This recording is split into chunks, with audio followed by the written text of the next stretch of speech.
What's up, bro? This is going to be a quick video today. So pretty much I'm going to be teaching you a quick decision-making process that is effective. I use it personally and many other people use it as well.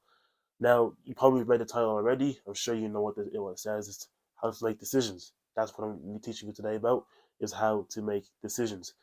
Not just any decisions, but quick, effective, and smart decisions, okay?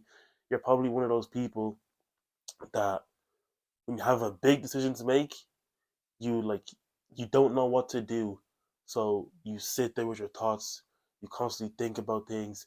You just go over and over and over in your thoughts without any clear direction of where you're actually going. There's no strategy to your thinking. You're just thinking, and it's just messed up. It's all jumbled up like this, and you're not really getting anywhere. So that kind of gives you that type of like paralysis by analysis situation where you're kind of like stuck on what to actually do. You're thinking, should I do this? I don't know. Should I go here? I don't know. It's always, I don't know. So to eliminate that paralysis by analysis situation, which is what I've experienced many times as well. And to be quite frank, I still experience that sometimes to this day, but it's a lot less now because I've implemented this effective thinking pattern. So what it's actually called is the OODA loop. You might have heard it before. I don't know if you have, but if you haven't, this is your first time hearing it. Okay, so it's called the OODA loop, and it stands for observe,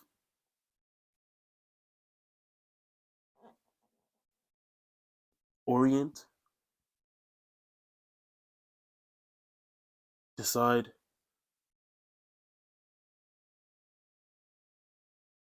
and act.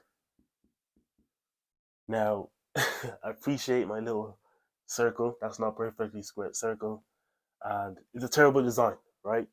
But this is good enough. It's simple enough to drive the actual information home. Okay, you can learn a lot from this video. So it stands for observe, orient, decide, and act. That's what the OODA loop is, and the reason why it's constantly looping is because you are constantly going through this thought process. Okay, and even if you come to a decision, you must go through it again and just keep filtering it out. This was created by an aircraft pilot by the name of John Boyd. I hope I got that right. So his name is John Boyd, and he pretty much created this. He was he done it for the military. Okay, so this strategy is actually used in many places. It's used in the military, it's used in business, it's used in law, whatever. Okay, you can even use it on the littlest decision that you have to make, right? But it's an effective decision. I have a quote here by John, which reads, "If one side makes decisions twice as fast as the other, it is almost certain to secure victory, even if its decisions are lower quality than those of its opponents." So, pretty much what John is getting at here in this quote is you don't have to make the best decisions, right? You don't have to spend your time making the best decisions. You don't have to constantly sit there thinking about what's the best decision.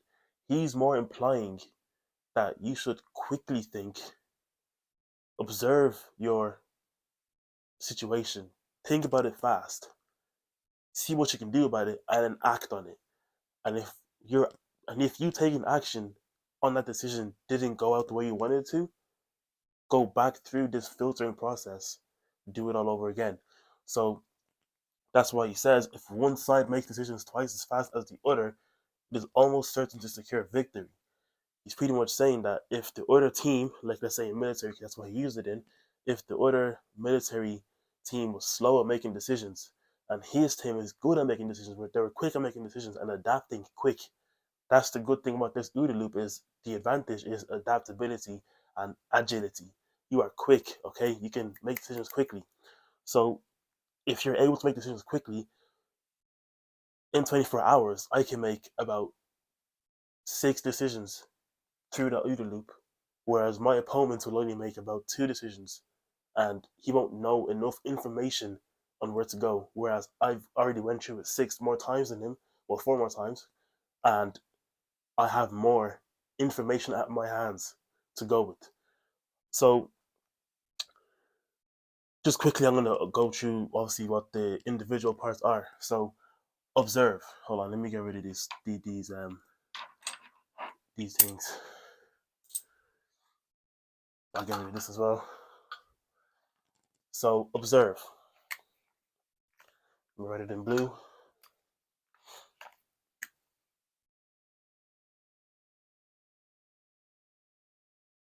Observe. So this is the first bit of the OODA loop, all right? So that's obviously the first letter. It's the first bit of the OODA loop. Observe. This is important. Every bit of it is important, but this one is important because this is where you observe your situation. This is where you see, what is my current situation? Where am I? That's pretty much what you're asking yourself, is where am I? So in this type of segment, you would be asking questions. Hold on. Yeah, I'll just do it like this. You'd be asking questions such as,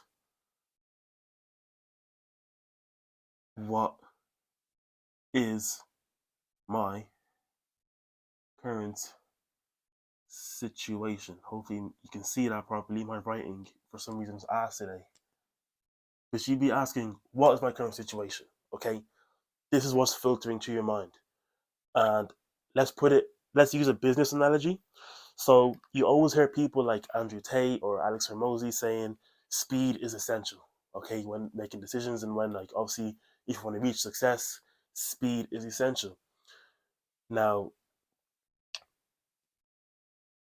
they say this because obviously if you're fast enough, you will think of it as a race. If you're fast enough, you will obviously win the race because you're the quickest one. If you're Usain Bolt, whatever, and there's other people racing against him, he's going to win that race because he's the fastest. So if you can be faster than your competition, then you have more of a chance at actually succeeding. So that's why they push the narrative of speed is essential. So if you can, as I said, let's use a business analogy.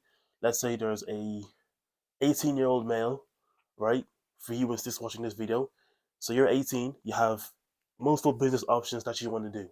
Copywriting, drop shipping, SMMA, content creation, you name it all, right?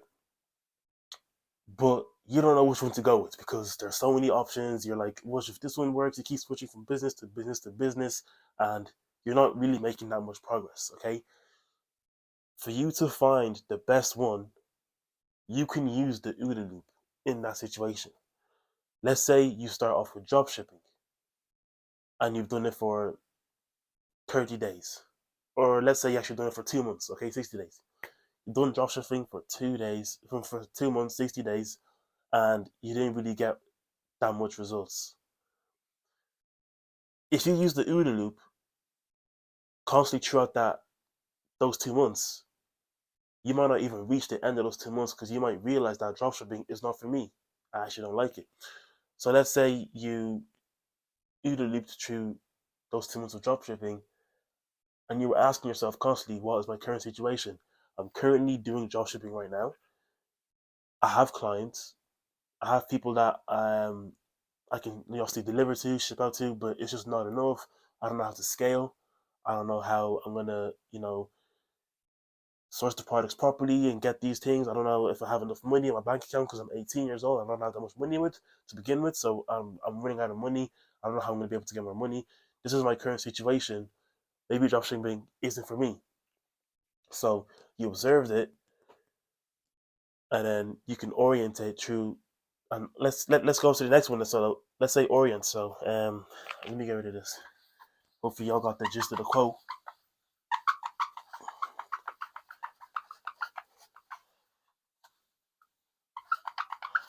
But if you orient it,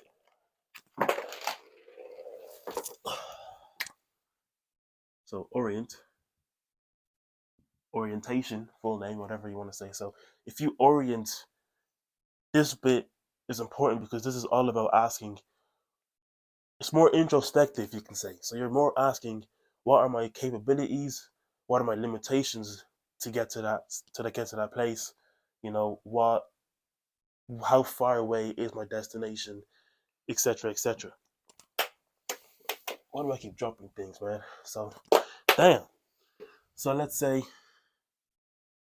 you want to orient. You'd be asking questions such as, How far is my destination?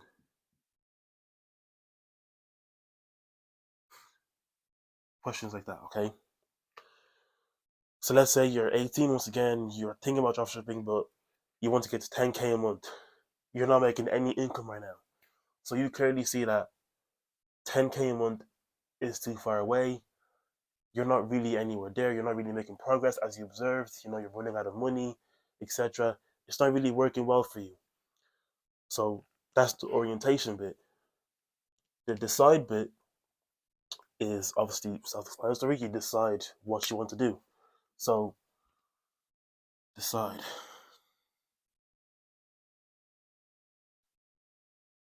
So you'd be asking questions like, what is my action plan?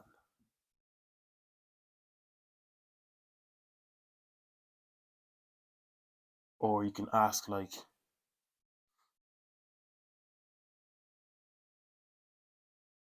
what, where should I go with the information I've gathered?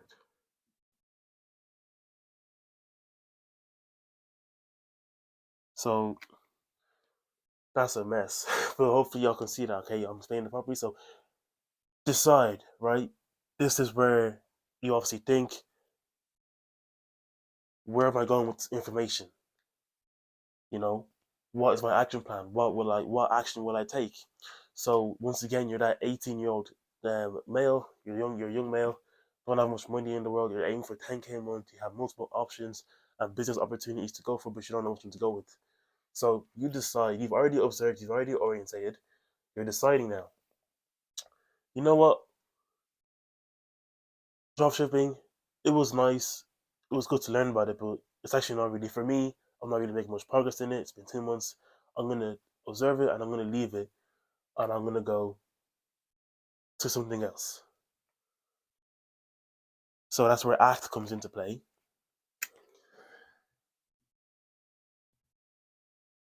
And you act. Now this is pretty simple. You'd be asking questions like,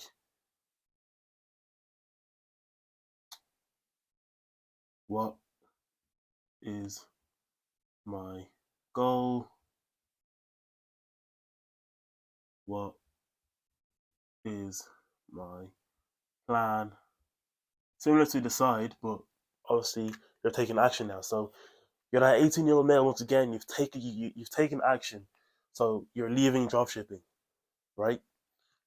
Dropshipping is done, discarded, gone. Let's say you try out copywriting now, okay? So copywriting, you've done it for 2 months. Once again, it's going well. You think it's good. So you observe, what is my current situation now? With copywriting, it's a bit different. Okay, you observe the situation. I have a lot of leads now. And I've learned the basics of copywriting. I know how to write good copy. I study sales pages. I'm getting leads and clients. I have people that I can reach out to. My situation is good. How far is my destination? To 10K a month, right? So I've had a retainer for 2K a month at the moment. I'm constantly getting other leads that are paying me the prices that I want them to pay me. So 2K for 10K a month is only 8K away. If I can find another lead or a retainer that can give me 5K a month or 8K a month or whatever to reach that 10K goal, then I've reached my destination. So that's also another positive feedback loop. Then you decide, so what is my action plan? I'm just going to keep sticking to what I'm doing. Everything's going well. I'm not going to change it, and I'm just going to keep building that up, and obviously trying to scale my copywriting business. You act. What's my goal? What's my plan? My goal is 10K a month. My plan is to just obviously generate more leads, find a retainer, improve my copywriting skills, get better copy, so I can obviously provide more value to my clients. That's the OODA loop there.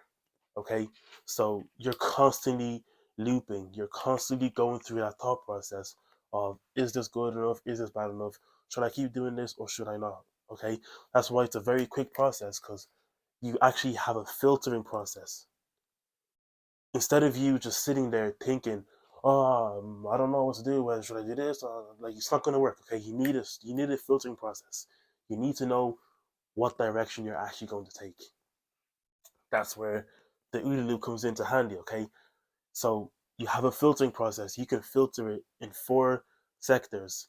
And after that filtering is done and you come to a decision, you take that action, then if that action did not go the way you wanted it to go, you go back around the filtering process until you find something that actually sticks. When it sticks, it sticks. Try it out for as good as long as you want, whatever. It's good for you. If it's not, then you go back through the OODA loop and you do it all over again. You can do this for business. You can do this for whatever you want, even the little decisions, even for books that you're reading. Okay, if I'm reading a book, let's say I have the 48 Laws of Power right here. I'm reading the 48 Laws of Power. I can OODA loop it quickly and be like, I can read a book and be like, you know what, this book I'm feeling like it's not going to serve me, it's not going to help me at this moment, so let me discard it. Current situation, my current situation is I want to get girls. Okay, so reading 48 Laws of Power, it can help, but there's better books out there on how to get girls. This is more broad. I want to actually learn how to get girls and do something like whatever. So that's my situation, my destination, get more girls, get more dates, whatever, have sex, whatever, okay? Decide, right, I'm gonna find another book that can help me. So hope that can help me more than the 48 Laws of Power. And then my action plan, or my goal is to find that book, read that book, and then take action on my goal, get more girls, get more dates, get laid. Okay? So this is an effective process for decision making, right? And if you implement this, you will make better decisions in your life, and you will make them faster as well, and you'll be more adaptable to your situation. So it helps a lot, right? And that's pretty much it. The OODA loop, if you want to research it more, you can also look it up yourself. And I'll probably make a full detailed video in sometime in the near future. But for now, I'll leave it here. It's just a pretty much a bro science, like a, you know, it's just a autistic way of just putting it right there. Okay, it's not just simplified, right? It's a simplified version of the OODA loop, not into detail. That's pretty much all you need to know about it. Okay, so if you like this video, um, appreciate you for watching this long. Subscribe, all that YouTuber stuff, whatever, and I appreciate your attention. So I will see you guys in the next video. Take care.